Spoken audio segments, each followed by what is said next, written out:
Welcome to the Sean Chandler Podcast, a place to talk movies and nerd culture way too much. Joining me today as our special guest is Kristen Maldonado. Hello. Kristen, how are you doing?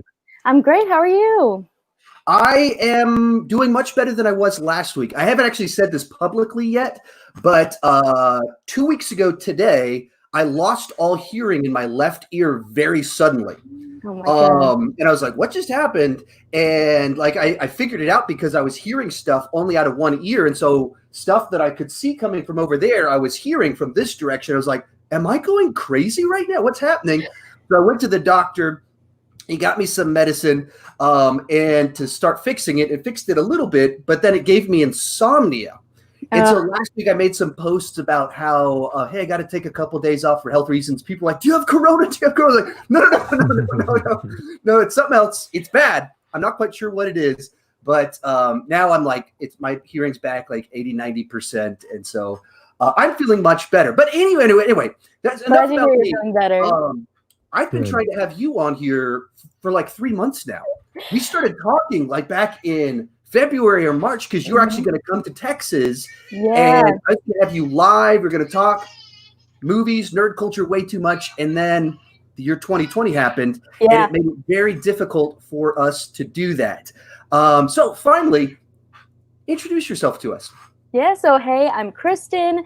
My YouTube channel is youtube.com/kmaldo, and I love to talk TV, movies, all that fun stuff that I know we all love talking about. And just, trying to make it through the quarantine. I try to keep busy, trying to, watch a lot of stuff, pick up new hobbies, and, just make it through. As I'm sure we all are. You work at MTV, right? Yes, I do. Yeah. That's very cool. What do you do there? I work on the social media team. So I've been there for 7 years since I graduated college. And, I've worked on a bunch of different things from the actual MTV shows. So everything from Ridiculousness to Catfish. And then I moved over they brought back TRL. I don't know if you guys are familiar with the music show. They brought that back for a while. I mean, I'm like 10, 15 years older than you, so I absolutely remember that one. Yeah. And, just working on, now I work on the brand social team, which is a lot of fun. Everybody there is so awesome. And we're just all obsessed with pop culture, so we all are like constantly did you see what we'll this be came talking out? About that. Yeah, exactly. Wait, Griffin. How's it going? Hey, man. How's it going? Hey, I'm good, man. I have nothing too crazy to report on. I'm glad your hearing's back though. That's pretty crazy. Like when you were telling me that, I was like, well, is it from your time like being in hair metal bands or something like that? Right. Like I really had no idea. I was just like, wow, this is wild. I always assumed I'd lose my hearing, but I didn't think it would be like that. Because I mean, it was literally like, wait, this is just gone, and that's pretty freaky. I thought about making a post about it. Then I was like, this could be really serious. I probably should keep this private. Yeah, until I know a little bit more about it. Yeah. And then eventually I did. Hey, real quick, Griffin, if you could tell everybody what you've been up to the last 2 weeks, I have to go grab my baby because we got a problem here. Yeah, no, that's all good. Yeah, what the hell have I been up to? Well, I launched a Patreon, so on my YouTube channel, so that was exciting. Cool. I started some new shows and, been working to get some stuff going on my website. So I don't know. It's just surprise guest. Oh, there we go. Beautiful. I don't know if this will work, but that's the difficulties of having everybody working from home at the same time. Wife's on a business call, and baby decided that she got lonely and wanted mommy or daddy. Probably not me, and so I don't know if the solution will work. But so sorry about that. I cut you off in the middle of what you were saying there. I was just filling time until you got back. That's all excellent. That will work. So anyway, yes, we'll get started in just a moment talking about our subjects of the day. If you're listening to the audio version, be sure to leave a rating, leave a review. It does help us out in kind of being discovered by brand new people. If you are in the chat, if you send it a super chat, we will address it on the show as long as it is appropriate. Today, we're going to talk a little bit about some of the movie news over the last couple of days, and then we're going to spend a bunch of time talking about the best TV of the first half of the year. And that's why I was excited to have Kristen on here. She's got very different tastes than I do, watches different stuff. That's a lot of what our channel focuses in on. And so we can kind of tackle this from some different perspectives. And with that said, let's get started with our first story of the day. The news that wasn't terribly shocking to anyone, but still not the news we wanted to hear at the same time. Tenet has been delayed indefinitely. There's discussion that perhaps it will be like a scatter release where they'll release it international before it's released in the United States. So if a market is doing a little bit better with everything going on in the world, they'll open up there. And then when it's safe other places, it will open up. And so Griffin and I have talked quite a bit about our thoughts on movie release dates and all this fun stuff. Kristen, what do you make of this? I mean, I think it's a great idea to push it back, especially with everything going on. You know, it seems like we're getting like a second wave of stuff. So it's like, you know, to be safe for everyone. But also what you said about them opening internationally first just makes it seem like, I don't know, I would imagine if the movie's out there, people will find a way to get access to it, you know, through whatever means, you know. So I don't know if that's necessarily the smartest choice to go with either, because I feel like it could kind of impact people viewing it here as well, you know, like what people might be able to get it in, you know, different ways, and then it might not have the success that it could have here as well. Well, so I think we have a mutual friend, Jared Buckendahl. He tweeted out whenever they said that, he goes, "Hey, just so you know, if you do this, this will become the most pirated movie of all time." I definitely agree with that. And even people that are going to go and see it, pay for it later on, they'll pirate it simply on the fact of, if you don't pirate this movie, if you're active on the internet, it's going to get spoiled for you. Whatever the twist is, whatever the stuff that's going to blow our minds, it's going to be on the internet the next day. And so it just kind of creates a scenario where it's like, oh, all right, well, this sucks, but maybe I do have to, that's the way people think. And then, of course, there's countless other people that they're just going to turn into pirates. I mean, everybody wants to be a pirate, and this gives you a really good reason to become a pirate during the post-apocalyptic year that is 2020. Griffin, how about you? What did you think about this one?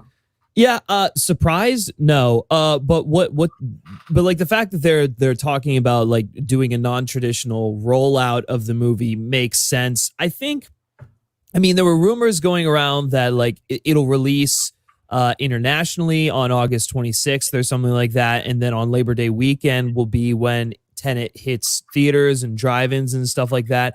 To me, that's probably the smart way to go if they're going to do this, because at least now they know what the state of the world is. They don't know what the state of the world is going to be in like December or November. And either way, I feel like it's going to be years before there's even like some sense of normalcy. So like they might as well just like try and recuperate some of their profits now and just have a longer theatrical run. I agree with you. Like you run into the piracy issues, but then, I mean, that's a problem when like any time that a film comes out. Like there are times when movies come out in the UK first or like other international regions first before they come to the US and vice versa, you know? So it's like, you know, we're just going to have to be on the other side of that for once because we live in a country where we don't know how to handle this pandemic that's going on. And then, you know, I also think if they did the August 26th, like international release and then the Labor Day domestic, that could actually work out pretty well because it's like, it's not that long of a wait to actually go see the movie in theaters. So like I feel like people would be more inclined to like just say, hey, well, instead of watching this really crappy cam of Tenet, which is not going to give me the same like experience and feeling that I get when seeing it in the theaters, I'm just going to wait like a week or so and then just go see it at a drive-in or something like that. So I mean, I don't know. And then the other thing is they could start rolling it out like in individual states first, like sort of like what independent films do. So yeah, I don't know. That's, I mean, I'm not surprised that this is happening. I'm finally glad that it's like indefinitely off the table so that every week we're not getting an announcement on it because I think it's really killed the buzz for the film. Yeah, I was just thinking that same thing. It's like, how many times can we push back these films and then still be excited? You know, it's like after a while you're like, here we go again. I that's why I agree. That's why I think like a film like No Time to Die, like they need to decide within like the next couple of weeks whether or not they want to push it to next year or whether or not it should come out in November, because if they don't decide until it gets close to release, they're going to kill the momentum for that film again. They're going to sink a bunch of money into the marketing, and then it's just going to be, people are going to get annoyed. Yeah, real quick, Kristen, if you can turn your volume down, I think we're getting a little bit of bounce back on you. But yeah, I to kind of loop back around on all of this, I think that we've, here on the podcast, said it many times, that this is probably the best move for most movies, to just let's pull it indefinite. And stop trying to guess when everything's going to get better when we just don't know. So right off the bat, I think this is probably what most companies should do until this thing is under control. And then I think the other side to it of the idea of a scattered release is not ideal. The idea of opening in individual states is not ideal. But nothing about this year is. That's the thing about this is, like, you just have to, they have to realize there's a new normal for 2020 that you just can't play by the normal set of rules. It does not work when you're in the middle of this very literally once in 100 years, once in a century situation that we've never dealt with. You have to start going outside the box and realizing, okay, the whole plan is out. What is the best we can do with what we have? And that's not trying to pick a date a month from now. And I've over the last couple of days, I've had a ton of people DM me being like, looks like Tenet is the new Mutants. Which, not really a fair comparison, but I get the comparison. And that's what a lot of people are thinking. They're just immediately going, oh, they just keep delaying. So, well, New Mutants is a totally different beast. It is a little freak mutation of a film with the way that they were going to reshoot and then studio acquisitions and then a pandemic. That's different. But at the same time, from the perspective of kind of average Joe, they're like, oh, I'm waiting for this movie to come out in 2 months. Oh, it's pushed back again. It's pushed back again. And to your point of what do people actually perceive? They perceive that this is this movie, that it's tough to get excited for it, when every time you set your heart on something, then it's delayed, as opposed to all those ones they just pushed back to next year. You just kind of put it in a different category. You mentally think about it differently.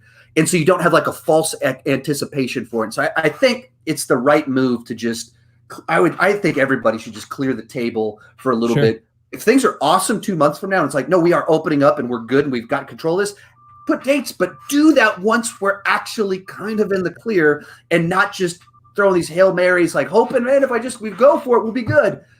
No, it doesn't seem like that's going to work. Yeah, I agree. I think the other thing is I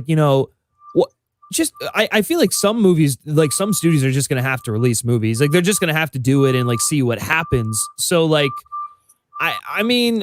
why not just try it? Just leave it in theaters for a longer period of time. Like you'll recuperate a good chunk of the money back if you're able to do that, especially when a lot of these movies make most of their money back internationally. Like Nolan's films, he makes a bigger chunk of his money back in international release. Now the question comes, how much of that comes from China? Because China did implement that new rule where it's like if a movie is over 2 hours, it cannot screen in theaters. So it's like how much of that is going to affect the box office. So it's like if both China and the United States are currently off the table for that release, then I can understand not even thinking about releasing this film yet. Right. And I don't know. That's what makes all this so crazy, that there are so many weird moving parts.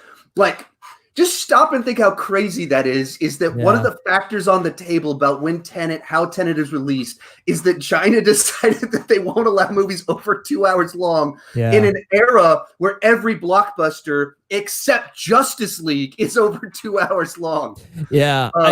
And I think it had something to do with the COVID thing, but it's like, right, why would you reopen if that, what's the I know, it's just I don't think people sitting in a theater for 30 minutes over 2 hours is really going to do anything to prevent the spread of COVID in that space. Yeah, it's ridiculous. Yeah. I think the other thing is kind of what you were saying before, Sean, is just thinking outside the box. I think that this time has allowed certain companies to really do some unique things with how they release films and stuff, like how they released Trolls World Tour and stuff, and seeing can we be successful in doing like a completely digital and, you know, like going digital so quickly with certain films. And I think that that's really interesting to see, like, how will things change in the future? You know, and taking a look at certain films and being like, is this really a blockbuster movie? Is this really a theater movie? Or is this a movie that would maybe be better off on streaming? Like The Lovebirds was one that I thought, like, oh yeah, this was a better choice actually to go to Netflix than to go into theaters. I don't think it would have had maybe as much success in theaters. And at least with streaming, you're able to get more eyes on it. And even to kind of run off of that in kind of a bit of a different direction, this last week, Netflix kind of put out some of their numbers on their biggest hits. Extraction. I mean, their number one movie, and you go, I don't think that would have been a big event film in theaters, but they put it on Netflix in the middle of all this. And I think that there's probably a whole bunch of studio executives that need to be looking at all this new data that they're getting of, like, both in terms of where do you release things, which things that are finished should they look to put on streaming, that this just might be that movie that cuts through, that is the one that's going to do great. And then even beyond that, rethinking, like, should we be gambling $250 million on a lot of the stuff that we're doing? Should we put more focus on these smaller films that are lower risk? They're not going to have as big of a roar, but you can put them in a lot more places and have more safer bets. Mm-hmm. New Mutants. New Mutants. New Mutants. Speaking of New Mutants, so just yesterday, a leaked supposed new trailer for New Mutants fell on the internet. It did have new footage in it, which is the part that makes it especially confusing. And at the end of it, it said that it will be streaming, I believe, on September 4th on Disney Plus, or September 6th, right around that window, which led Twitter to go insane, speculating as to what all of this means. Is it finally actually going to drop on Disney Plus? Because, you know, so many people have been saying they just need to drop it on a streaming service. The complication to that is that going back years, Fox, who's the ones that actually made New Mutants, cut a deal with HBO. So HBO has first streaming rights, which makes all of this more complicated because now HBO is a competitor to both of the Disney-owned streaming services. So someone over on Instagram sent a message to the director asking, hey, is this deal real? And basically responded back, fake as far as I know, plus cobbled together. So it says it's fake, doesn't think it looks real. And then he says, as far as I know, no one at Disney has told me.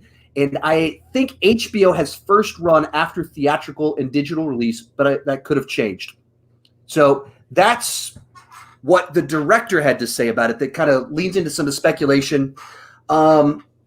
Since no one's confirmed it's real, nobody knows where it came from. It is quite the mystery because it had new footage in it, which is weird. Kristen, what do you make of this one? I mean, conspiracy, you know, like, yeah, it's a fun I guess we won't know until someone really says. I mean, I personally think that it would be cool for it to go to streaming, especially, you know, as we've talked about, like, it's one of those movies that at this point feels like they've pushed it back so much. There's been so much, you know, drama around it that it's like, just put it out. We'll just watch it, you know, like, I don't think that it's a movie necessarily at this point that I care to see in theaters. I would be happy to watch it on HBO or Disney Plus. And I think that's the key right there. I think that this is a movie that in theaters, I don't think it's going to be a big blockbuster. Dark Phoenix wasn't a big blockbuster, but you drop a mutant X-Men Marvel tied property on streaming right now. It's like, it's the sort of thing that anyone's, oh, look, there's a new X-Men kind of movie on streaming. They'll click on it while they might not necessarily go out and buy a ticket for it. Mm-hmm.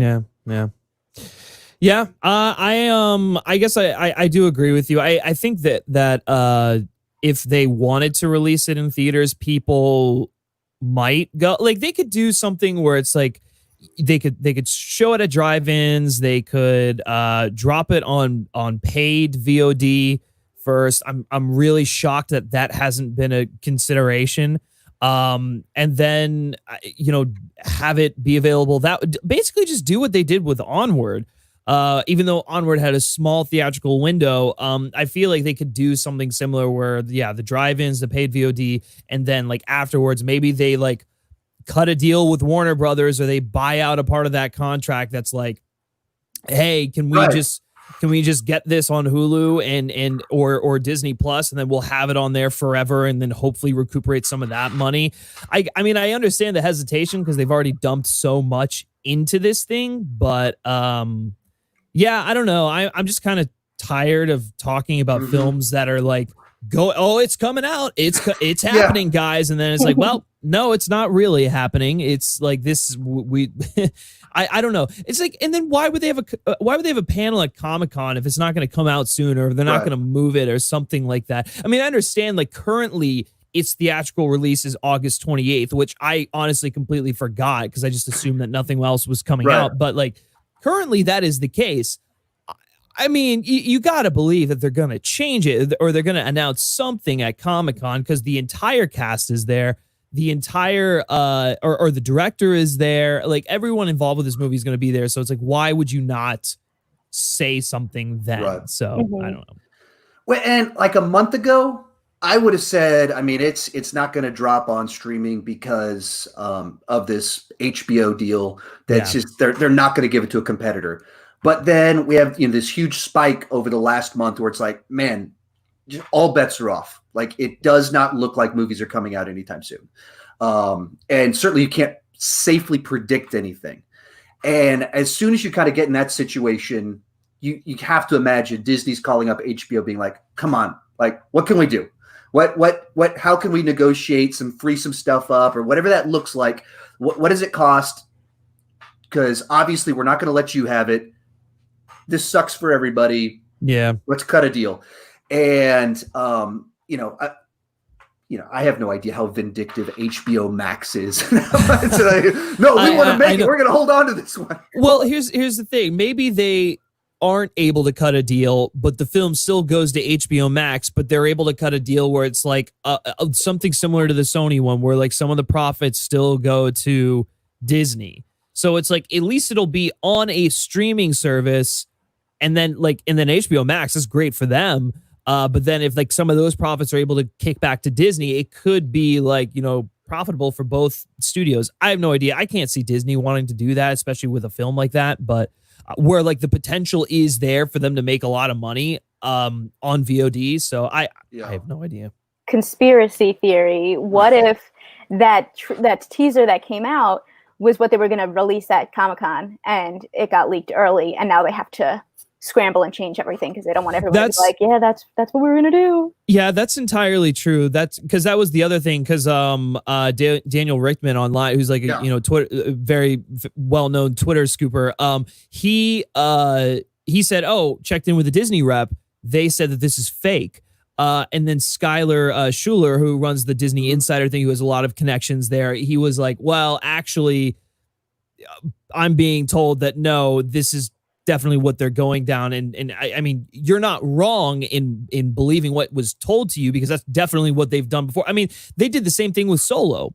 So like Josh Boone could be playing coy. You can't trust just one single Instagram message, but like knowing that it came from the director himself, I think that gives it a little bit more credibility. And I would think that Boone would want to get hype going for his film. So it's like, if it was real, he would just say, yeah, it was real, it got leaked, like whatever. You would think. But I feel like also I don't know, I've just seen situations in television where the people are asking the creators, and the creators don't really know because they're not the ones that actually put together that plan. So they don't, they might find out after the fact, but like there's a whole team that has to put together, when are we, here's the trailer, when are we launching, here's the social team, here's so I could see situations where like, there's just, maybe they just don't know the information yet because they're not the ones that actually put it together. They get told after the fact. Yeah, that's a good point for sure. So it's like, he could be telling the truth, but just might not know something. So you're right. There's a lot of factors at play. Ultimately, we're not going to know anything until the panel on Thursday, and hopefully they just clarify when this thing is coming out and in what way is it coming out. And even to what you guys just said, you look at what he said. He says, as far as I know, no one at Disney has told me.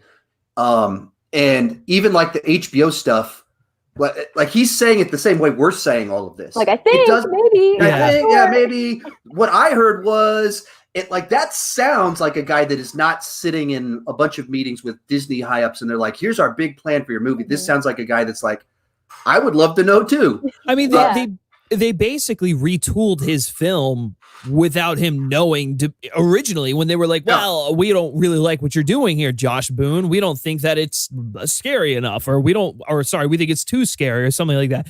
And obviously that kind of led to the whole production issues going on with it. Thankfully, he was able to reclaim control of his vision. So who knows? Yep. And I mean, there's like a interview where someone asked, was it Anya Taylor-Joy about it? Oh yeah. Like a year ago. And they walk up to her to say, hey, can you tell us anything about what's going on with New Mutants? And you just see her eyes get big. Yeah. And it's like, she hasn't thought about this. No one's communicated with her about it. She's like, I get to play a very intriguing character.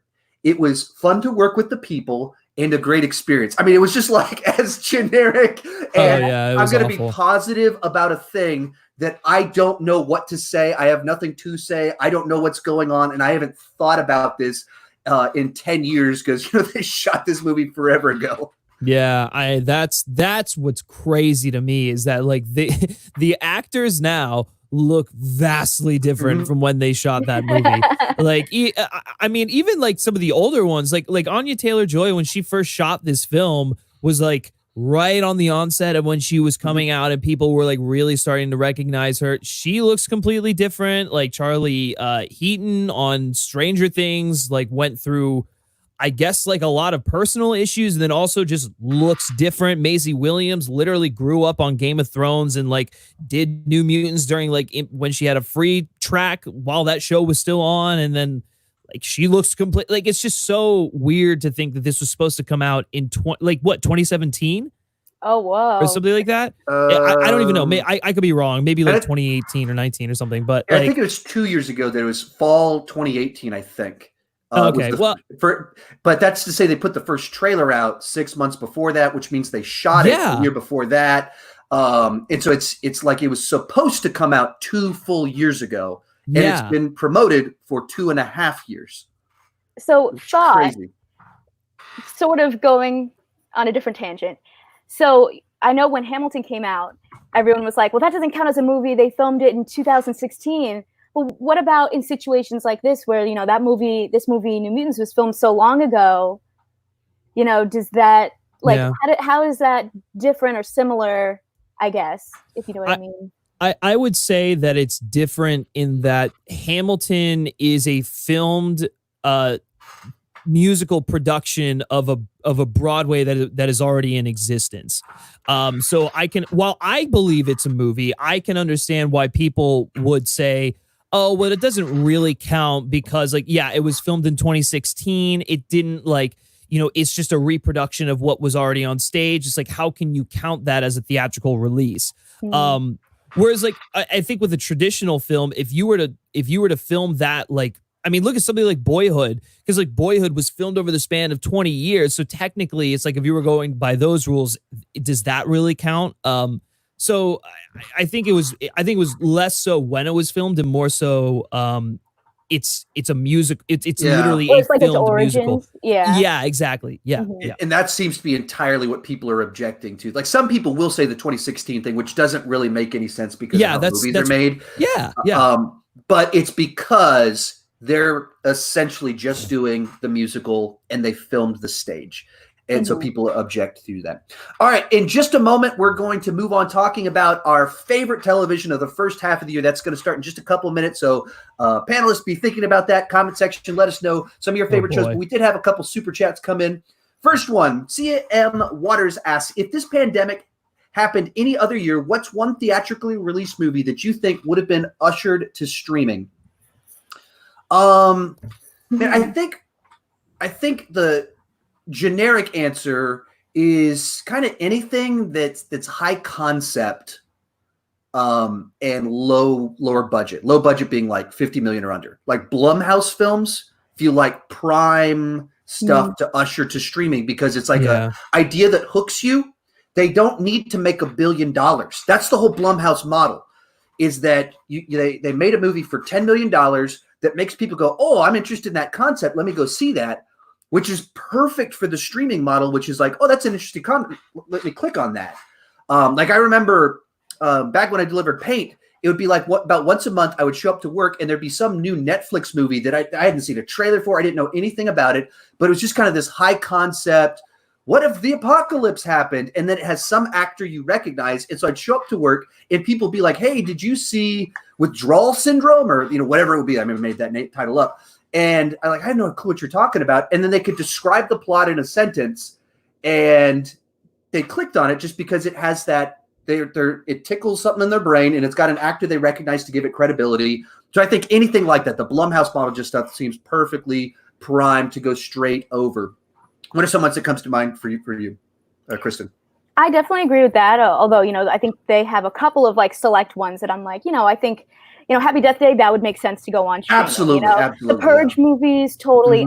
Get Out, I think, is one that I would have been like, oh, let's wait on this because, that one, was one that ended up being so, prestige. It's more of a prestige. Yeah. But yeah, so I definitely agree with that. The Blumhouse movies. And I'm trying to think of what other movies have come out recently. 2019 feels 10 years ago. Yeah, so far back. Just trying to think through which ones, but trying to think through some of the comedies or kind of mid-tier stuff along those lines that maybe has that Sonic, a lot of the young adult movies. Yeah. Oh yeah, absolutely. I think a lot of those. Yeah. It's stuff that appeals to those audiences that might not even have as much disposable income, but they're just sitting there on technology looking to watch something. The people that message me all the time, hey, I'm bored. What can I watch? People like that. I think those are the stuff targeting them is perfect. Griffin, any come to mind for you? I would say most animated movies that aren't Pixar. I could see a lot of or Disney, really, to be honest with you. We've already seen them doing that right now. So, if maybe The Grinch, when that was but then again, I don't know. It's Dr. Seuss, and they might have wanted to hold off just on name recognition and stuff. But I don't know. Secret Life of Pets. There's Illumination films sometimes. Minions made $1 billion. Those are the secret billionaires right there. Yeah, exactly. That's why it's I'm so unsure about which ones they would go to VOD. What would have maybe been a really good one, and I think this is one that didn't get enough hype in theaters. Booksmart. I feel like that maybe, especially if it was released in a time now, maybe would have gotten the same kind of recognition as Palm Springs, where everyone's talking about it nonstop. Mm-hmm. Yeah, that's a great one. I didn't even think about that. Yeah, a lot of those if literally the same thing that is happening this year happened in another year, where it's we still had part of the year for festival films. I think a lot of those movies that were early festival favorites, 100% would be going to VOD. Brandon Cronenberg's Possessor. That's primed to kill it on VOD. A lot of those movies. I'm really kind of unsure why A24 is still being really, uppity about releasing films on VOD. You are the last distributor that's going to get your movies in theaters and actually make money back. Let's be real. If Warner Brothers is struggling to get Tenet in theaters and make $800 million back, you sure as hell are not going to make a decent profit off of The Green Knight. Come on, guys. All right. Once again, start throwing your favorite shows in. We got one more super chat and move on. SPC Birds 317-1993 says, hey guys, do you think pushing New Mutants back as far and often as they did is really going to hurt the film? I'm still excited, but not as much. It just it's hard to build momentum when nobody believes you have a release date.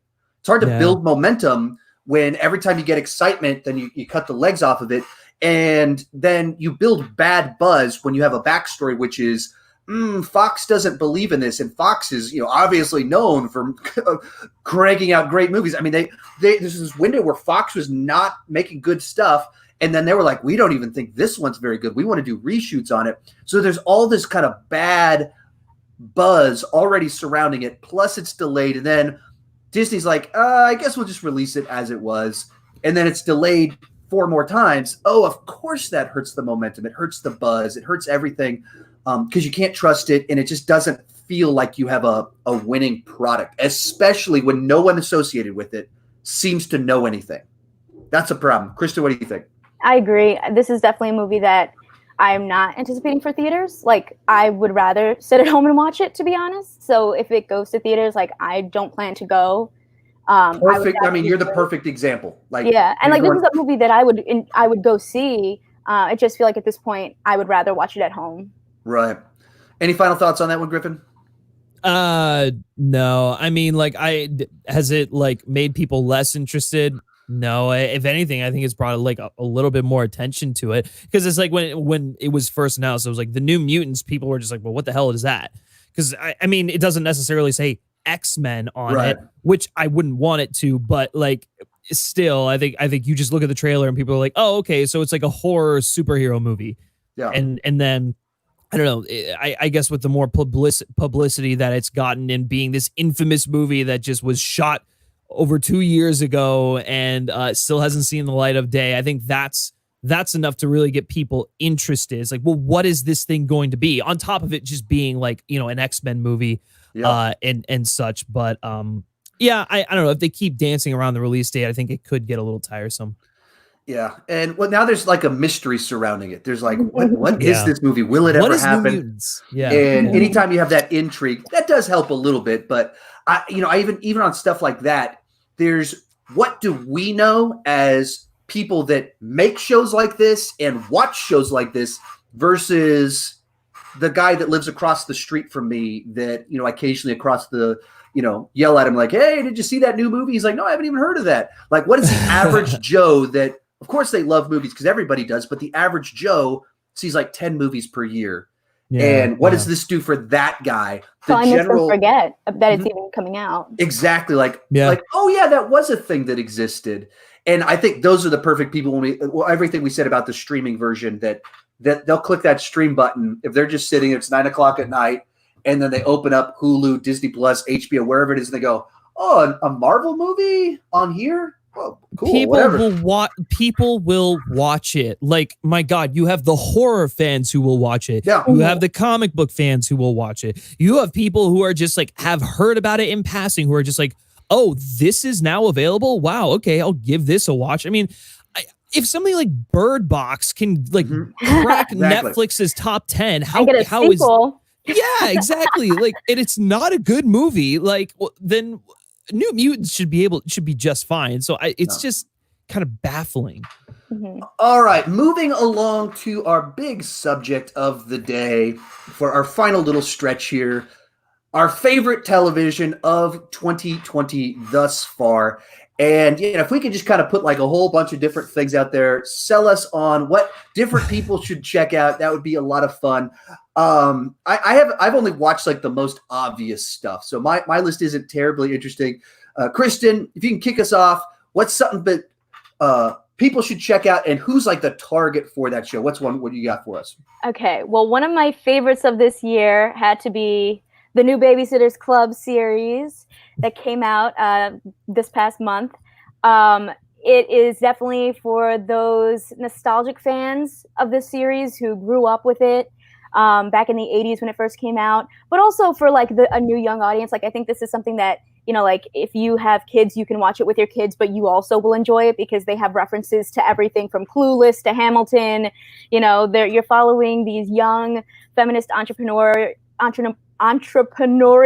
young women, you know, the power of friendship, but also still that nostalgia of like, you know, all the things from the books that you remember, like the legendary phone that they had in someone's bedroom. Like, oh my God, back in the day, you had your own phone and your own phone line. What? Like, you know, it was just a lot of fun to watch. They stayed so faithful to the series, the book series, but also added new elements that I think really show that they paid attention to like the franchise as a whole was something that really pushed boundaries. They were very focused on being inclusive and showing different people of different backgrounds and different religions in the books. And they did that in this as well. They even told a trans story, which was so moving. And, you know, I think that they really took the story to the next level in a way that was so faithful to what people who grew up with it experienced, and I loved it. It's definitely like one of my top favorites of the year. Yeah, we had Rachel Wagner on here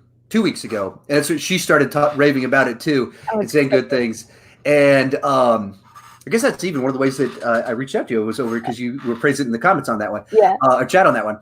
But yeah, I've only heard really positive things from people that they just did a really good job with it. I am not the target audience. I didn't read the books. I'm not super familiar with it, but my wife's been like, I read I wonder if I should check this out. You should. I think she'd really like it. Yeah. Griffin, what's one for you? Yeah. I mean, Westworld season 3. I mean, I think, people, I don't know, they either really love the show or they're just kind of over what they're doing. But I don't know. I thought season 3 had a lot of interesting things to say, and it took the series in a new direction. Obviously outside of the park, and was more focused on just, what does it mean to be, or like what our society sort of mirroring that of an AI controlled world and stuff. So, and just amazing performances, great visual effects. If you like the Nolans, this is Jonathan Nolan and his wife, Lisa Joy. They're the creators behind this show and the showrunners basically of it right now. So, if any of that is if you're interested in any of that, I would definitely go and watch the first 2 seasons and then get caught up with season 3, because it'll be another couple of years before we see, the next season. But that's their normal pace, even when there isn't a pandemic. I mean, they take their time on these ones, and HBO lets them take their time. And essentially, both Nolans are married to their producer wives, or the both of them are partner. Like, you watch any of the special features on any Nolan movie going back 20 years, and it's cutting back and forth between Christopher and his wife, and then his brother shows up, and then Jonathan's working with his wife as well. Yeah, I'm halfway through season 3. I'm one of the people that's in that category of man, I loved season 1, and then 2 and 3 have just been. It's totally fine. Yeah. You guys took this in a different. It just feels like they should have stretched a little bit more of the season 1 stuff. And, I mean, they ended that one so definitively in a direction of okay, we're going somewhere different season 2. Yeah. And I would have liked to have spent more time in there before we went in that direction. All right, so I'll give one. I'll give the obvious one for my fan base: Clone Wars, season 7. I'm not the biggest Clone Wars fan, but I think this might have been my favorite season from as best I can recall. I thought they did some really interesting stories, especially because it really started to overlap with episode 3, and you could see these events from different perspectives. And even before we got there, we're spending time on Coruscant. What is the world like? How are people perceiving what the Jedi are doing, that suddenly everyone would turn on them, and you go, oh, there's this whole how other people would perceive all this stuff differently, and all the wreckage that comes from all these battles and stuff has consequences, and people feel the pain of that, and it's not the Jedi. Because I thought they did some of that really, really well. Along these lines, we had a super chat coming from the Star Wars guy. He says, "Hey Sean, love your podcast. What Star Wars classic characters should get their own Disney Plus show? I want Knights of the Old Republic and Vader." Simple answer for me is that I don't like to think about it from that perspective. I don't like to think what character should have a show, because that's not plot based. It's not story based. It's what thing has name recognition. And I just don't think that's the best way to come up with a concept.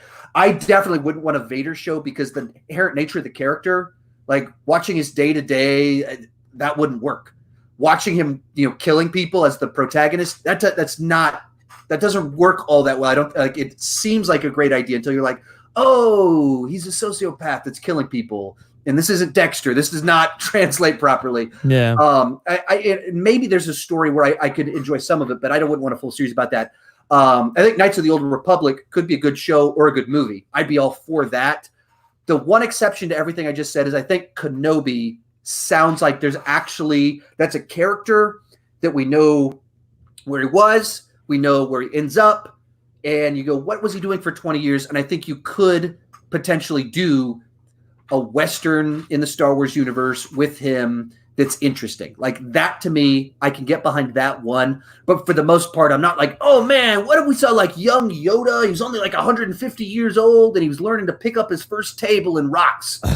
And please don't do that. Please don't do that. Anyone that characters or like it's a show that either of you'd be interested in? Not characters, but just like an era, like obviously the Old Republic. Yeah. Just get away from Exactly everything that we know, and just explore a new time period with characters that we have never met before. Kristen, are you a Star Wars person? No, not really.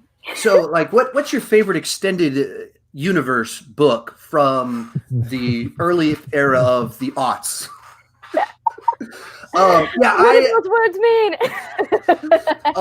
So they I like BB-8. I know he's not BB-8 the TV show, but I would take all the little robots doing a TV show. But yeah, so like they announced a new show, The Bad Batch, which is a sequel to the Clone Wars show that's following this group of clones. And like my immediate reaction was like, this is the exact era I want them to move away from. And I've been saying this for years. They just keep going to the time period between episode 2 and episode 4 and telling more and more stories about more and more characters that are already established in the same window of time, which Kenobi is also this same time period.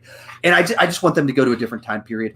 I don't want to keep exploring the Empire. Yeah. You have this big, gigantic, massive world, and we keep looking at the same time period, the same characters in the same locations. I feel that's how I felt a little bit for a while about Spider-Man, because I just felt like they kept doing Green Goblin. It's like, there's so many other characters. There's so many villains, yeah. So many other villains. Let's dive into some more of those. So I'm glad they're starting to finally do that now. But yeah. I had another super chat come in, and maybe one of you can chime in a little bit on this one. Zenziel Solnatki. I'm very sorry. I'm sure I mispronounced your name. I know you're busy, but please make some time for Dark. Dark Season 3 is the best TV since Breaking Bad Season 5. It is so much more complex than Nolan films.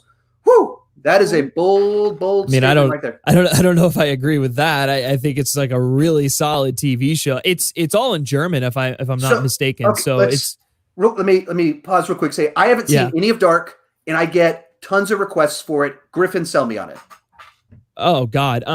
It's like Stranger Things, but like with an edge to it. It's like it's no pun intended. It's like darker. It's a little bit more mature, but I mean, I don't know. It's just I don't want to say too much because I don't want to give anything away, but it's just like it's thought provoking.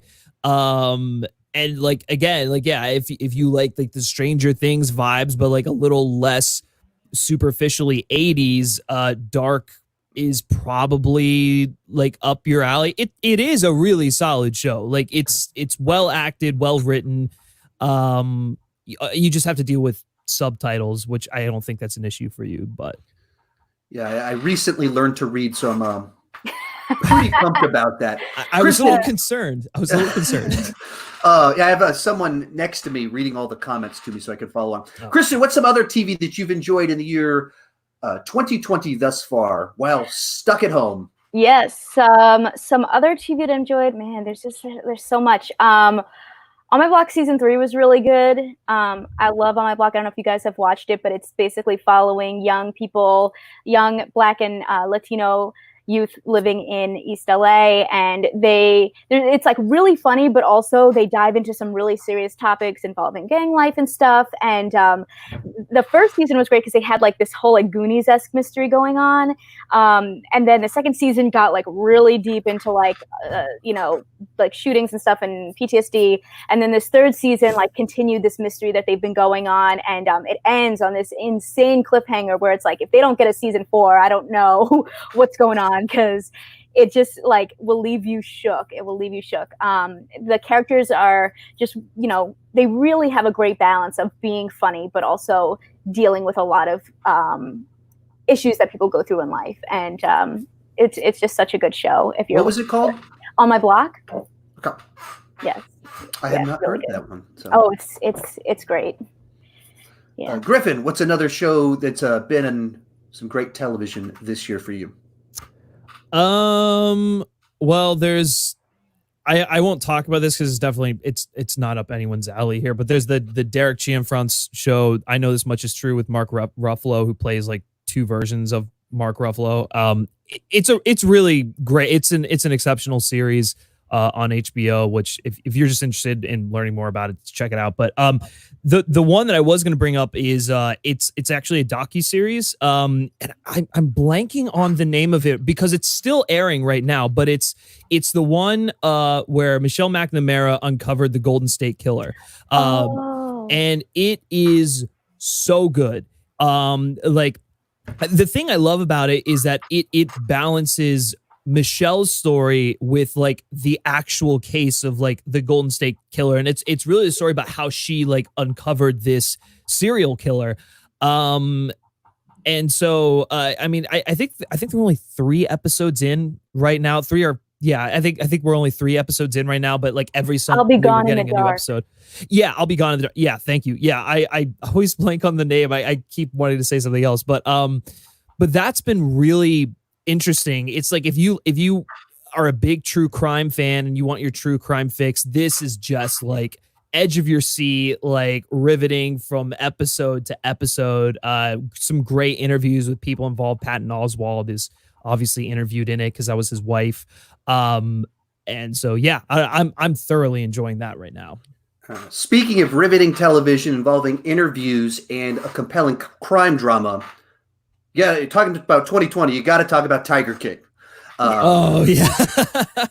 That at the same time, it's like, wow, that was this year. Yeah, it was this year. But what a bizarre real life event of like just put together perfectly to like entice you around this world in one direction. And at the end of each episode, they go, oh, by the way, and then they introduce something new to you that makes you go, wait, what is this? And then you follow the next episode that explores that person in this crazy thing that's even crazier than that previous episode that was already insane. And then, wait, she killed her husband. Wait, he's running for president, governor, hitman for hire. What? An arm getting bitten off was like, hey, I don't know, when can we kind of throw in this part where the arm gets bitten off? I guess let's just put it right here at the beginning. Like, a person's arm is bitten off and they return to work a week later, and that's a throwaway little detail that happened. And they're just interviewing the person the whole and there's the arm. You're like, yeah, what? I was late to the party. Did a podcast. Jonathan Flickinger was on here. Griffin and Mr. Flickinger were both like, dude, you got to watch Tiger King. I was like, all right, I'll check it out tonight. And binged the whole thing. We started like 9 o'clock at night, binged the whole thing, went to bed at 6 a.m. or whatever, and did not regret that decision because it was wow. And we didn't even get into the weird sex cult lion club. I mean, so many bizarre things that what going on in that one. Whew, Tiger King. It's kind of nuts to think that like came out this year because I feel like people are so over it. Like it was just beaten to death and now no one wants to talk about it anymore. It's wild, man. That's so weird. Yep. I guess the first breakout star of pandemic 2020. It really was. Yeah. the perfect weird thing right as we were all locked at home. A couple super chats came in. It says Dark is available in an English dub. So that could be useful when I'm able to check that one out. Next one, we had the Star Wars guy ask, have you ever played online Battlefront 2? The short answer for me is a little bit. I have. I'm not a big online gamer because I don't like to embarrass myself. And I don't like to, there's like a learning curve, and I want the learning curve to be just me learning. And it's not me jumping in with a bunch of people that only play Star Wars, spend money on Star Wars, know every place to hide.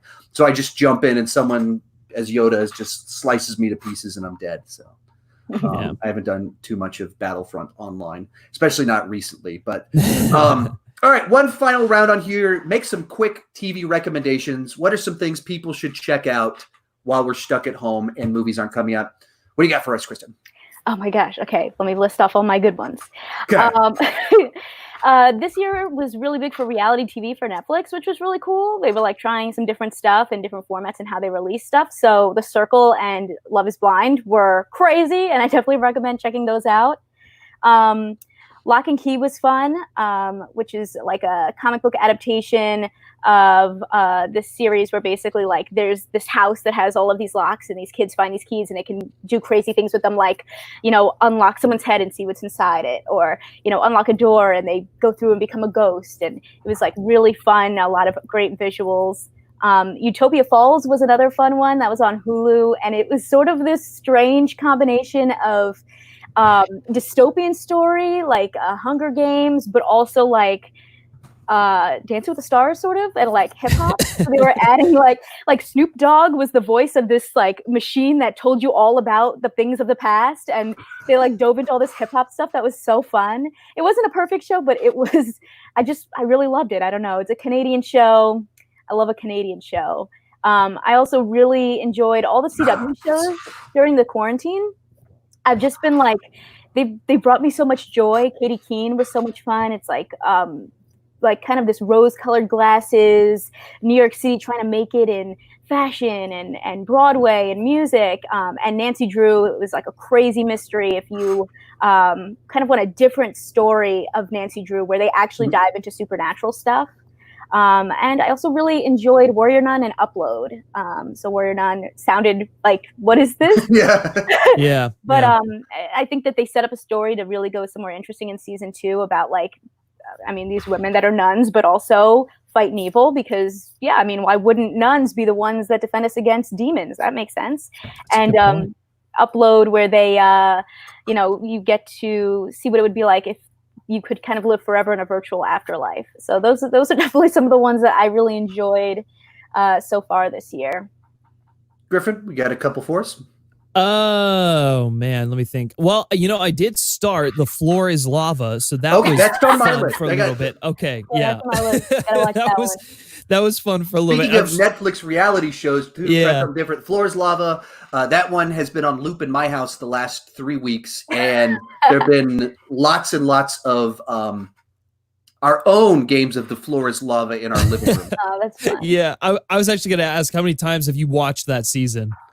A lot. Cut you off right there on those same exact lines. Several other people are mentioning Lego Masters, the other reality show that was on loop in, I believe, May in our household. We watched the full season of Lego Masters. Oh, that sounds cool. 3 times in a row. Yeah. And so, have you not seen this one? I have not. No, I've heard about it, but I haven't watched it. So it's they bring in like 10 teams of people that are Lego Masters, and then they're given an assignment, and they've got 12 hours to build something. And so, I mean, they're 12-hour builds. These are these massive things, and it's not rushed. And then Will Arnett is the host on it, and so then he's having a ton of fun. And you know, there's like, you have to build something that's stable. We're gonna destroy your build at the end of this, and we want to see who has the best destruction. And so they get to choose what they build, but they draw it out of a hat before they start how it's destroyed. And so it could be it's blown up with dynamite, it's thrown off of a second story. I mean, it's all kinds of crazy stuff.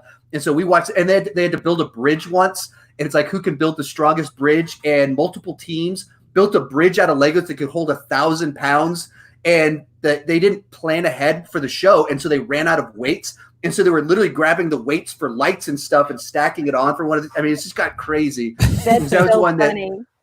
We watched that one like on loop for the whole month of May, and then The Floor is Lava is the one that was the one that we're on all of this. So Griffin, sorry, Griffin, you had something on that one? Oh, I was just gonna say, speaking of those, another like weird reality show like that is they just came out with something called The Sims Sparked, where they have sim influencers from YouTube all come together and like have to design and make houses and people and tell stories, and that just started like last week, and it's like so random, but like I love Sims, so that's like, if you're a Sims fan, you might find it interesting.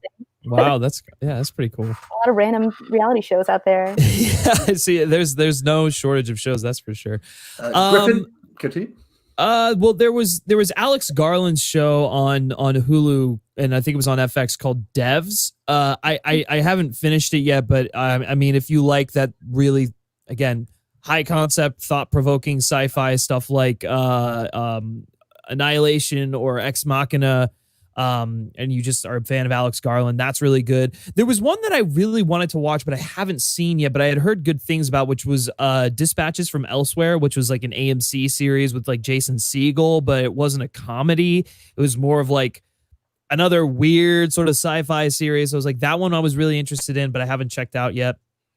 Perry Mason on HBO right now is great. So good. If you like your just like good old fashioned, like, you know, detective drama with a great lead in Matthew Rhys, I highly recommend that. And it's only a couple episodes in, so you can get caught up pretty easily. And then I will defer to you, or sorry, before I defer to you, I was going to say The Last Dance, the Michael Jordan documentary on ESPN. That was like another one that really like took the internet by storm. I mean, it's an interesting thing to watch for sure. But the one I was going to go to you for, which was Defending Jacob. Oh yeah. Oh, All right, yeah. Just trying to remember all the things. I was trying to make a list and think through it, but yeah, Defending Jacob. Yeah. So this is a show that I received like 3 months straight. Every single day, someone would ask me, "What did you think about Defending Jacob? What did you think about Defending Jacob?" And it's like, I don't even know what it is.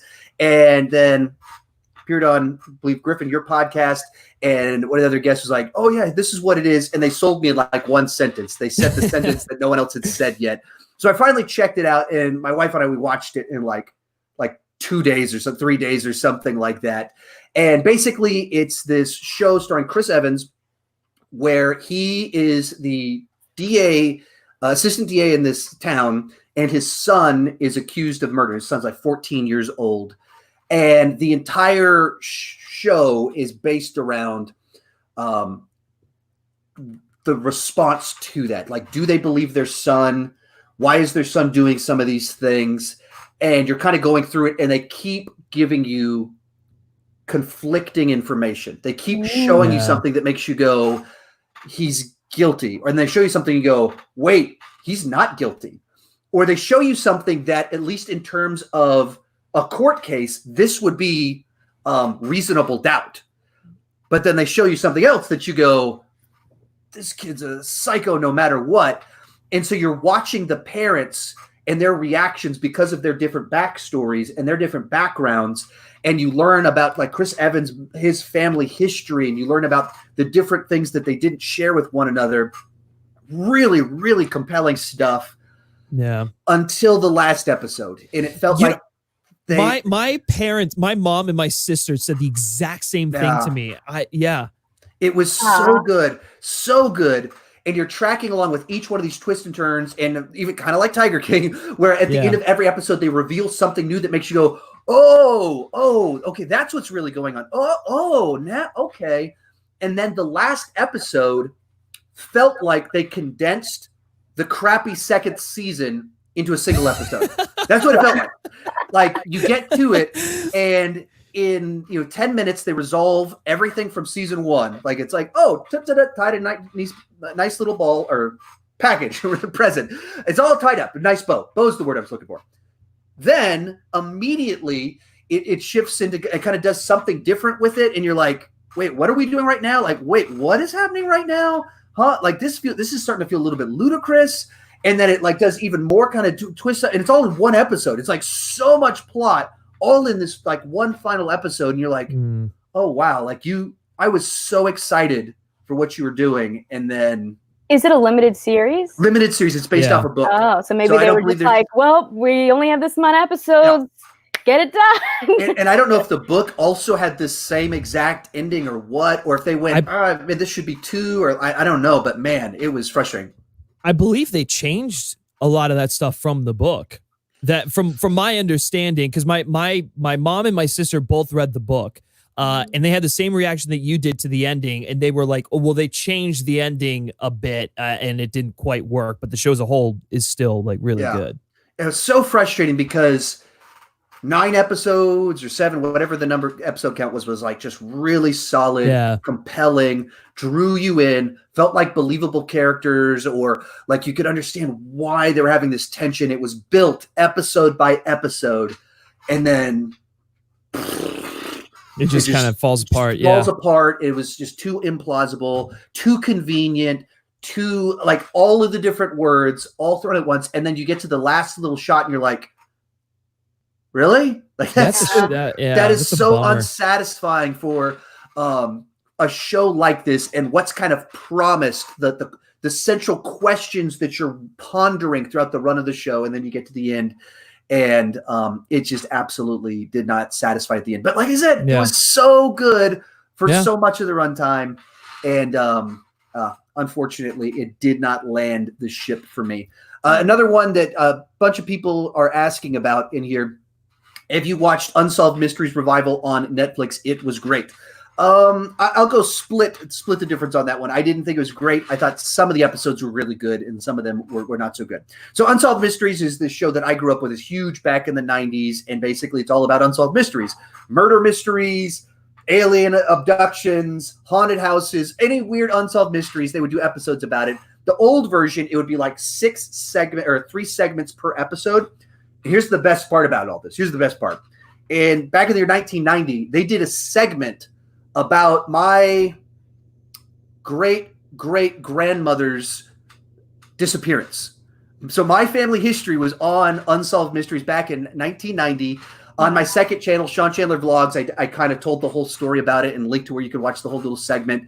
But basically, in the year 1910, my grandmother's grandmother disappeared, and nobody knew what happened. And then this whole deal with psychics happened in the 1980s. And so Unsolved Mysteries will always have a special place in my heart. So when they heard it, they were bringing it back, I was all in to check it out.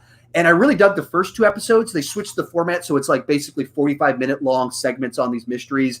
First 2 I thought were real compelling, and I thought that the rest of them kind of lost some of the momentum. So there were a couple of them that I didn't care. Did either one of you watch it? No, I just watched your video about your family. Oh, yeah, I did too. Same. Yeah. That was my Unsolved Mystery episode. Yeah. So, just so you know, there is murder in my blood, so don't mess with me. There's probably murder in my blood. So, all right. Any final thoughts on anything we missed or anything like that? Just because like the streaming service launched this year and they didn't really have a whole lot of original shows, I thought that Looney Tunes cartoons on HBO Max was a great revival of like classic Looney Tunes. It's like when in comparison to like some of the other runs of Looney Tunes that have come out over like the past like decades or so, this one feels like the closest to like the original Looney Tunes of what they were getting at, just with like a little bit of a modern spin on it. Music is great, animation is great. They're funny, they're quick. It's like that quintessential Looney Tunes humor that you could hope for. Except for the fact that I guess now Elmer Fudd doesn't have a gun in the series anymore, but whatever. What does he have? I never got to the episodes where they actually replaced the gun, so I don't actually know what they replaced it with. Probably like a hammer. Like, I don't know. Probably not a cigarette or cigar either. All those things that used to be in children's cartoons that you're like, wait a minute, probably we shouldn't do that. Yeah. But that was the thing. Like, I was watching the show and I'm like, oh, these could have been episodes like back in I don't know, like the 50s, 60s and stuff like that. And I'm like, that's what you want from like a revival of like a show like that, I think. One more for me. Speaking of HBO Max, my wife and I checked out Love Life, the Anna Kendrick original. It's kind of an anthology series, I guess, the way it's going to play out, where each season shows the love life of a person. So it shows basically 8 years of Anna Kendrick's life, and you kind of see where she's at, I think in the year 2020 or 2018 or something like that, and then it goes back to 2012, and you see kind of the different phases of her love life and the mistakes she made all along the way. It's not normally the stuff I cover on my channel, but it's the sort of stuff that like the wife and I watch, and that it was like as soon as she's like, oh wait, there's like called Love Life and it stars Anna Kendrick, I'm all in on this. So we watched that one, and he put out like 3 episode chunks at a time, so it played out over about a month. And so that one was one that when the new episodes dropped, we checked them out real quick. And it didn't have the highs of Defending Jacob, but it ended on a satisfying note where you're like, yeah, that was solid. I really dug what they did there on that one. Apparently, according to Jared, they replaced Elmer Fudd's gun with TNT and other weapons of that nature. So yes, far less destructive. Great going there, guys. Good. That's much better. If you're listening on, or if you're on the live stream right now, we're going to keep going for just a little bit longer, but we're going to close out the audio version here. Kristen, where can we find you on the internet, and what's coming up on your channel? You can find me on youtube.com/kmaldo, kmaldo on Twitter, Facebook, and kmaldo with a 1 at the end on Instagram. And coming up next, I have reviews on Umbrella Academy Season 2, which I'm super, super excited about. And this new movie that's coming up called, oh my gosh, what is it called? Written on Bathroom Walls. And it's really cool. It's like it stars Charlie Plummer, and it kind of dives into this guy's life story as someone who's growing up having schizophrenia. But the way that they tackle it is really, really interesting. So definitely something to check out. Yeah. Very cool. Very cool. Griffin, where can we find you, and what's coming up? Yeah, you guys can find me over on the Film Speak channel. I have started my every other day, like, sort of news show. It's on Tuesdays and Thursdays, and then Saturdays it's a live Q&A, as I've been doing. I also launched a Patreon, which is kind of crazy for me because I'm just kind of diving into some new territory here. So that's been really exciting. So definitely, head on over to that channel, check out all the stuff we got going on over there. I'm trying to think of what piece of content I'm going to have coming up. I just put out my review for The Rental. So that's Dave Franco's directorial debut. So if you're interested in that, you can go check out that on the channel. But you can follow me on Twitter @GriffSchiller. That'll do it for the audio version of the podcast. Thank you so much for listening. If you're wherever you're on your podcast stuff, be sure to leave a rating, leave a review to help us out, and be sure to keep talking movies too much. All right, so Kristen, are you able to stick around for a few minutes to answer some questions? Totally, of course. All right, so we'll tackle some questions on here real quick, and I actually have a question for you guys. Oh, you have a question? Okay, gotcha. Yeah. Okay. What is one of your most anticipated shows coming up for the next half of the year? Lovecraft Country. That's like I don't think, or maybe I think it's country and not county, but. I don't know, that to me, just like when you're taking that Lovecraftian sort of like lore and whatnot, and you're infusing it into a TV show. I never read the book that it was based off of, so I have no idea what to expect, but the cast looks great. The trailers are intriguing, so I am all in on that. Nice. I mean, I'm the Marvel guy, so my default is all those Disney Plus shows that we may or may not get this year. Mm-hmm. So that's the tricky part, is that the ones that I'm like, by default, of course I'm pumped about those. I just don't know when they're coming. Likewise, Mandalorian Season 2 could be on there. I just don't know if it's actually coming this year or not. My Mandalorian was a really cool show for my son and I, because it was the first time that we had a show that before it came out, we were both excited for it. And so it became our Friday tradition. I'd pick him up from school, and then we would watch the new episode of The Mandalorian, and then we watch it 2 or 3 more times that night, and then the next few days as well. And so by the time the next episode aired, I'd watched the previous episode about 7 times. And so that one's a really cool one for us. And then everything that we've heard, all the rumors and everything about Season 2 just has me very excited, from the casting to some of the potential cameos that are going to show up, to the secret information that's not all that interesting or secretive that Griffin and I heard when we interviewed a certain person a couple months back. All of it just sounds like stuff that has me very excited for it. But so my answers aren't very interesting. They're super obvious. I'm trying to think, there's probably some TV shows I'm forgetting about, but because this year's so weird, I just, it's tough for me to even know what is and isn't coming out or track any of it. Mm-hmm. So hopefully maybe we'll have some Comic-Con panels that'll refresh my brain a little bit to give me some better answers on that one. What should we be excited about?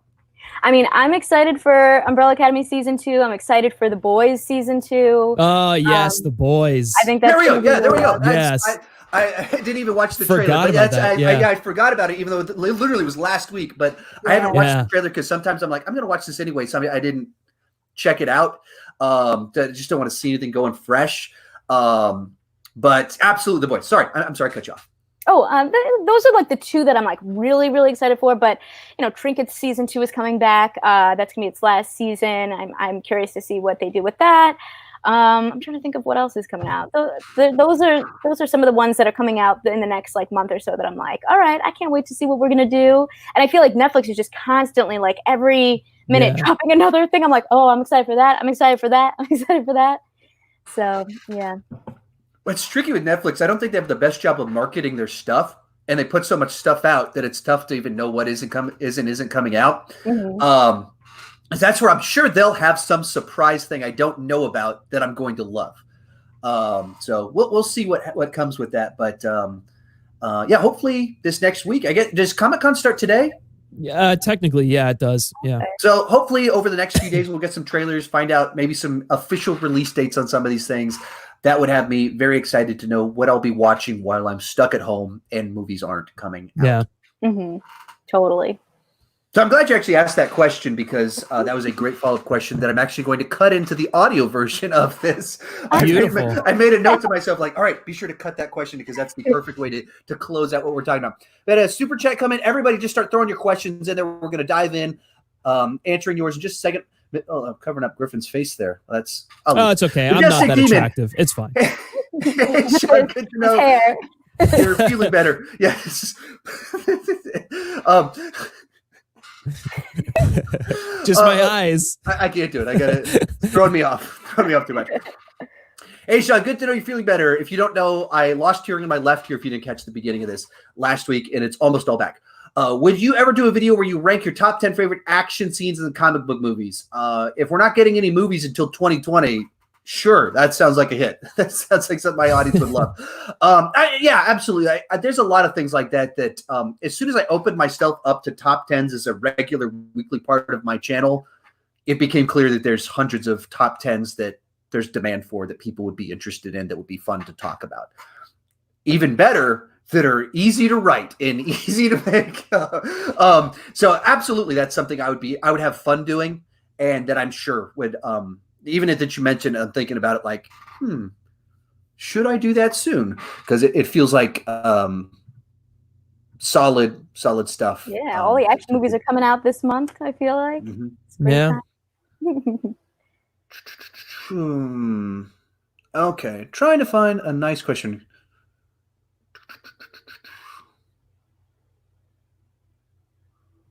Sorry, I just learned to read a week or two ago.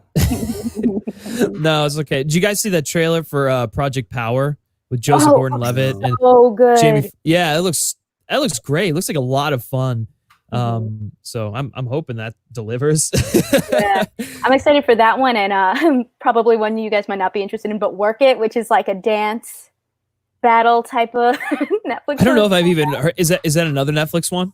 Mm-hmm. Yeah. Yeah, okay. It's with Keenan Lonsdale and Sabrina Carpenter and Liza Koshy from YouTube. Gotcha. So, cool. Yeah. Cool. So those are the two that I'm like, oh, those are coming out next month. I'm excited. Yeah, there's like a lot of, I think the thing with a lot of these shows, especially on Netflix, is like I didn't even know Warrior Nun was a thing until like everyone put their review up, and I was like, oh, okay, this is a series, all right.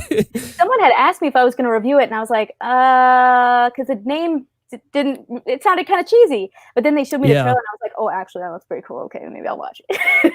Yeah. That's what happened with me with Tiger King. That no clue what this thing is. Tiger King. I watched something called Tiger King, and then if you're not in the right circles or the right person doesn't recommend it to you, you just don't even know what it is. And then you get on Twitter the next day, and you're like, "What did I just miss? Like, what is all of this? And who's this guy? Who's Joe Exotic?" And so it just kind of. And that's what happened to me. Having a pretty big year of like kind of leading the conversation when it comes to like these random, especially reality shows. Like I said, The Circle and Love is Blind were really huge earlier in the year. Cheer, that was this year. Like I didn't end up watching that one, but that was another one that everyone was talking about. Everyone was like, Matt, talk me, like hype me up online. And it was like so interesting to see like how Netflix is just, I don't know, dominating the conversation at times when it comes to, what's culturally relevant. Former guest, and sure he'll be back on soon enough. Zach Pope asks, what is the biggest heartbreak of a film getting delayed for you? Christian, let's start with you. Griffin and I have talked about this just a little bit, so what would be yours? That is a good question. I would say, what movie? Sometimes you even forget because it started back in March. That was months and months ago. I'm not even sure what movie. Oh, I know what movie. In the Heights. That was one that I was really excited for. This is Lin-Manuel Miranda is having quite a year. Like, he was supposed to have In the Heights come out as an actual feature film. Then he was having Hamilton come out. He's in a Hulu documentary about his like freestyle group that he's in. He also was in the Mucho Mucho Amor documentary about Walter Mercado. Like, this is the year of Lin-Manuel Miranda. So I was disappointed In the Heights was pushed back because I really wanted to see that. I'm a huge musical theater lover. So I think that one's going to be a good one. So hopefully it comes out soon. Yeah. Biggest heartbreak of a film game. Oh, I mean, like No Time to Die, obviously. Yeah. I mean, that's like my thing. So, and we were so close, and it was like the first. It was the first whoa! They just pushed that back really far. I know. They saw the writing on the wall. So, the one for me that it's not necessarily the movie specifically, though I was excited for, but the one that had the oh crap, this was real was A Quiet Place 2 for me. Oh, yeah. We were a week or so, or like 5 days away from the press screening, and Griffin was actually going to come to town that week for South by Southwest, and actually Zach was going to be there too. And all three of us were going to go see A Quiet Place 2 at the Austin press screening, leave the film festival. And I think even we might have even had enough press pass. We could have gotten Jared Buckendall was going to be in town, so he might have even been able to join us too. And we're like 5 days away, and this thing gets pulled, and I'm like, this is real. This isn't like, we're not messing around. This isn't that people are overreacting. So, like the early episodes of the podcast, as Griffin are like, are they overreacting? Like, is this really, should they do this? Because we just we didn't know. And that was the one to me that was like, oh crap, the world's about to change. Like, I'm about to be stuck in my house for I have no idea how long. And the next day, our kids got out of school for spring break, and I went to go pick them up. I was like, they're staying home for a long time. Like, this is real. Like, this is, it's supposed to be 1 week. There's no way they're going back in a week. If everything feels the way it feels. And then, it was literally, so they were supposed to be at home for 1 week. Wow. And that was like March 10th. Yeah. That could have been bad. Speaking I'm using a shady table, and I just knocked the leg. Like, if my leg wasn't under the table, the laptop would have fallen off of everything. Like, no. Bye, everybody. But that's so fun that you guys were all going to meet up. Once this is all, once we can all go places and stuff again, we should do like a humongous, giant film TV meetup somewhere in a place. And just all, that'd be cool. I mean, that would be ideal. Yeah. And I think you could. LA would probably be the place to do it because there's already so many of our YouTube peers there. But that'd be pretty cool if there's a big batch of us that got together. Senator Rake says, "What scores are frustrating to you on Rotten Tomatoes?" So, because let's say, when has Rotten Tomatoes made you mad? Gosh, I think it's I think it's when people have an overreaction to how bad a movie is, to the point where they're just dogging on it, where it's like not even where there's like, they're not acknowledging the merit in it. Like, I think, gosh, I'm really blanking. Like some of the movies that I'll use this for example, Oblivion, for instance. The Joseph Kosinski movie with Tom Cruise, and I thought that was a criminally underrated film. And I just remember like people just completely ragging on it when it came out. And if you watch it, it's like, to think that it's like this awful sci-fi movie is, when you're watching it, it's just like kind of crazy. So I don't know, the ones where it's like where at least in my, and again, it's all subjective, so this is really hard to determine something, but it's like some of those movies that are in like the 30s through 50s where it's like, well, I don't know if it's that bad. Those are the ones that kind of like frustrate me. Yeah, I mean, I don't like. I'm on Rotten Tomatoes, but I just don't put all that much stock in it. It's a tool. It's useful. It gives you information. It answers a question. What percentage of certified critics recommend this movie? That's a useful answer to a question, but it doesn't necessarily mean a whole lot to me.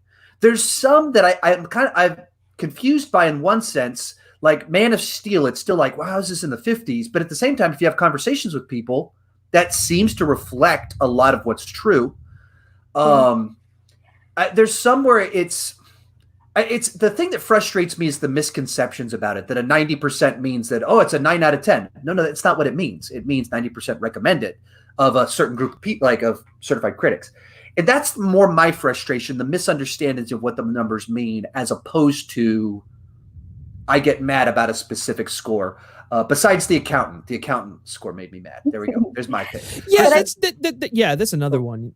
Oh, but I think kind of what you said before, Sean, is that like, I think there's a difference between, a person like us who's like, really waiting and looking for every movie or show versus the everyday guy. Yeah. And I think the critics are the people that are waiting and looking, and then the everyday person is maybe, the audience is not necessarily feeling that way about certain projects. Right. And I think, to me, like you said, I don't necessarily, I guess, put as much stock in it because movies are subjective. Everybody has a different opinion. You said Man of Steel. I didn't like Man of Steel. How dare you? What? Where's the boot button? But there's the mute button. I'm muting you right now. But that's the thing though, is that everyone has different tastes. And look at us now sitting here. We all talked about different TV shows that, there were some that we had in common, and there were some that you guys were like, I don't know what that is. And there's some that you guys talked about that I'm like, I don't know what that is. And, it just shows that like everyone has different opinions. Yeah. And so, maybe the people that were like really anticipating certain things or are really, waiting for movies to come out, maybe they felt a certain way about a movie, whereas other people might not have. And I think that's the whole point is, this is what people are sharing their opinions, and, right. And one of the big things that Rotten Tomatoes is doing right now is that they seem to be trying to bring in more of kind of those niche voices. Like, okay, you're good at this. You can say this in a professional manner, and you speak to this audience, this type of films. And so they're letting a lot more people in now. So instead of it, and I think there probably would be value if they had a couple more notches of like newspaper critics, YouTube, like if they had some stuff where you could filter it a little bit. I think that there would be some value to that, because I think the criticism could be that like now they're just letting anybody in here. Well, no, they're not just letting anybody in, but they're letting a lot more voices in, so it speaks to a lot more people. Like one of my YouTube buddies, Drum Dum, he actually today's his birthday. Lee McCoy, happy birthday, Lee McCoy. And he has a horror niche. Like he does these kind of long form reviews. He's just this guy that was like raised in the 1980s on slasher films. So he just loves that type of film that historically critics have hated. But there's a huge audience that loves them. And so like one of the things he's even going through is he's picking some of these movies that he loves that have 8%. And so he puts in his score. They don't have a ton of scores. So like he literally jumped like Halloween 6 from a 6% to a 9% or something like that. And so his whole community of thousands of people are like, sees a victory that there's just a little bit more love for this niche film, that it shouldn't have an 80%. But maybe it should have a 9%, not a 6%. And so Rotten Tomatoes is doing stuff to try and level things out. So it's not just people that went to film school, have a journalism degree talking about it. And I think that, like I said, I wish that they did have ways to kind of sort through like, who's the guy that's for the LA Times? That's useful for one group of people, and other people want to see like, what are YouTubers saying about this? I think that would be very helpful. But anyway, that was a long rant on my part. Well, I think that's a great point, is that like now we're seeing, different voices, whether it's different niches of film or different, people of color or different backgrounds and different things like that, where you can now hear someone else's opinion, and maybe those people actually liked this film or didn't like this film and can share why, versus just hearing like a very limited perspective, which is really awesome. Yeah, I agree. That definitely frustrates me more than the scores itself. Because again, the score, you disagreeing with a score is purely subjective. Like, it's some of the ones that are like barely rotten. Sometimes I'm like, well, maybe that should be that score should be higher, and then there are other times where I'm like, oh, maybe that score should be lower. But again, like, that's not the frustrating part about it. It's how people interpret it. Yeah. And when people immediately, because I mean, the average person will just go, if they want to know how good a movie is, they will just go look at a Rotten Tomatoes score, and then they will just take that number and be like, all right, well, maybe we're going to watch it and maybe we're not. And sometimes when those films are like really low, and it's something that I'm really passionate about, and I'm like, oh, I know that people aren't going to watch it. And so that's a little disheartening. And so if like there was a better way to make the score a little bit more comprehensible, or just like less cut and dry, that's really my only thing. Yeah. And there's a side to it of, like, I've had this debate on Twitter where people are always like, oh, people don't understand what it means. I'm like, but you can explain it like this. It's the percentage of certified critics that recommend a movie. It's that simple. It's less than 10 words to explain exactly what it is. It's so simple. People just don't look into it. And people are like, well, maybe they should explain that better. It's like, what more could they do? It's not, people aren't looking into it. And you brought up the interesting thing about like different subsections of critics, like print, magazine, podcast, YouTube. If they had the overall score and then they sectioned it down and they were like, this amount of print journalists gave it this score, this amount of YouTube critics gave it this score. So then if you're like, well, I'm inclined to trust podcast critics more, because of all the critics I listen to are podcast people, what score did they collectively give it? Then that might be an interesting tool to help you determine if it's the right sort of thing for you. And do you think? Oh, sorry. Go ahead. Well, I think even like sometimes movies will get like an 80%, and you're like, how does this direct-to-video action movie starring Bruce Willis have an 80%? It's because there's 10 reviews, and they're all for action websites. Zero top critics, zero newspapers reviewed this movie. And the way some of that works is that, the director, the crew and everyone just kind of reach out, hey, can you review our movie, to people that are inclined to give it a positive review because they want to get a Rotten Tomatoes score. Yeah. And like, I've been a part of that. And that's not, I give my honest opinion. I didn't lie or anything like that. But there's an inherent bias in that Rotten Tomatoes could communicate better, because people don't look to see, oh, there's only 10 scores. Okay, well, that's very different from, Last Jedi had 300 reviews counted, 400 reviews counted for it. That's a lot of people to understand where that number's coming from, as opposed to 10. All right, we spent a lot of time on that question, but it's a fun one. I'll answer this one real quick. Red 5, thoughts on Community, and will you ever rank it? I'm working on it. I'm on halfway through season 4, and I do plan to rank them. I have notes written, and then I'll share my thoughts in that context. We'll go for. Oh, do I got to block someone in here? So. Yeah. I was about to say, I thought I was trying to put them in timeout. Throw this one up here. Your 2 rating system is great. Thanks. I always get scared of it. I don't know, do a good enough job with it, but yeah, it's intentional to be able to. Basically, what I want to be able to do is say, hey, Bloodsport, it's a B- movie, but it's a 10 out of 10 if you ask me. I want to be able to do that with integrity. That like that side to it, to where we have those movies that it's pure schlock, but you just love it. That shit, that factors into it. You have to be able to acknowledge, like, okay, there's a lot of faults here, but all right, here's one for everybody. What is your least favorite movie you've ever seen, Kristen? Oh my gosh, least favorite movie I've ever seen.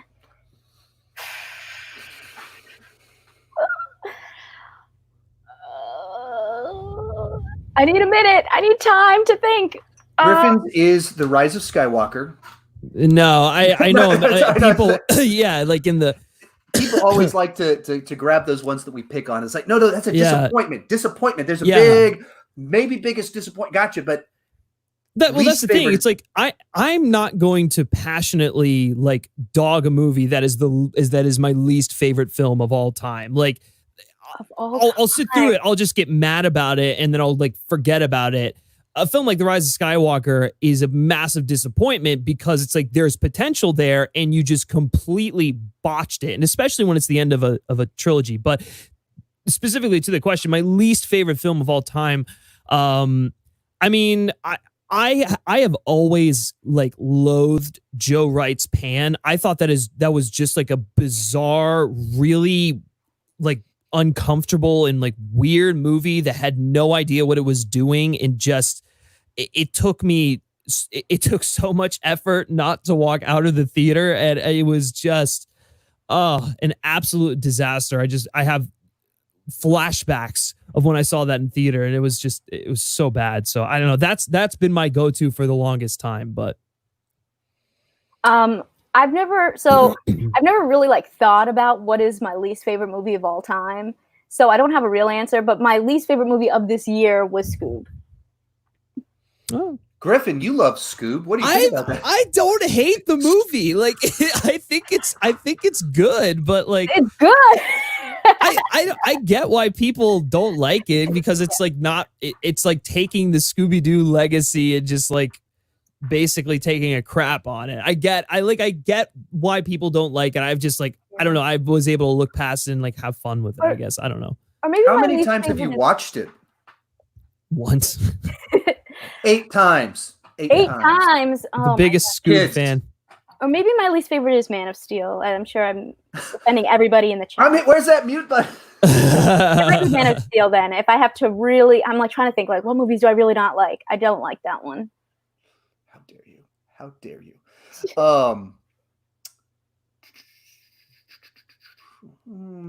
Real quick on this one. Sean, how are you feeling? I heard you had to go to the doctor. It just, the first minute of this podcast, I give the full story on that, said exactly what was going on, where we're at. So don't want to go back to that one, but you can just watch the first minute and it's all there. Trying to find a couple good ones to close out on. This is just a quick one for me. Will you rewatch all the Batman movies, review them leading up to the Batman? Very likely. That seems a very likely thing that will happen. Probably won't do these Nolan movies I just did. All right, here's the classic question everybody wants to ask. Robbie's, what is a movie everyone loved but that you hated? Man of Steel. La La Land, and I'm just going to say all the things that are going to get me cut. Pretty much everything from Christopher Nolan, Damien Chazelle. Just we can all agree that those are garbage.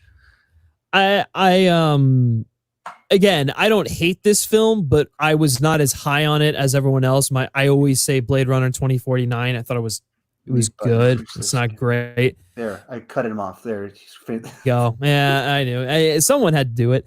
I don't hate that movie, but it's certainly not. I did not have the epiphany that so many other people had watching that film. It was like a religious experience for some people, but I can't say that I had that same experience. Kristen, did you have one for us? Probably La La Land. That's one of mine too. Not hated. Hated is not the right word, but it's one of those ones that like you would on paper I would love it because I love musicals, but I remember the first scene I was like, I'm not feeling this. And I do not love musicals, and I was not feeling it. Like I said, and it's not I'm not crapping on the movie or anything like that, but people were like, this is the best musical in 50 years. Like I heard that. That was the chatter around it. And a lot of people were like, this movie moved me so much. Like this I can't even name a song from it. There's so many other musicals that have come out more recently, or even before then, that I can name music from. I wouldn't say that it's one of the best musicals because then you'd be hearing the music like all the time still. I mean, I still listen to the Greatest Showman music, even though it might not be the greatest film. Yeah. Yeah, they got. And that's kind of my household. Eurovision. We watched Eurovision.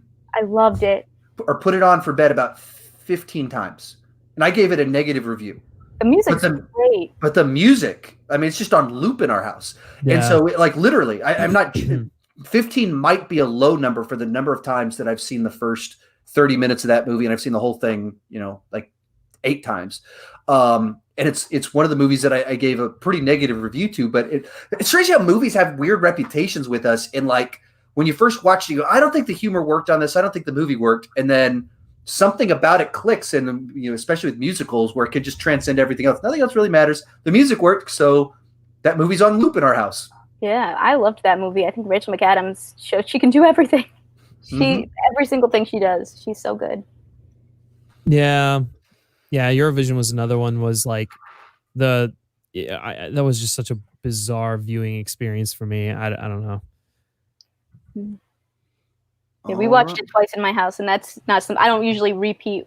Watch. I played that last song like 5 times in a row. The big number that they had. Oh yeah. That's I loved good. it.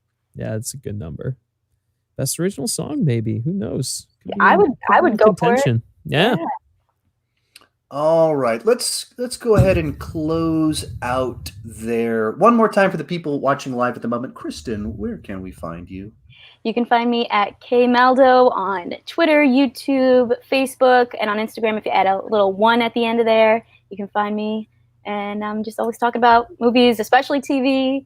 And yeah, thanks so much for being here. Once again, if you guys weren't listening live at the beginning of this, we've been trying to do this for months. Like we literally, I was going to have some people live when we did South by Southwest, and then you were the next month going to be the next person I ever had on live for the podcast. And then, your 2020 hit. So traveling to Texas would have been a great idea in April. And then, we even had multiple other cancellations over the last month for various reasons. I lost my hearing, so last week was canceled, but we finally made it happen.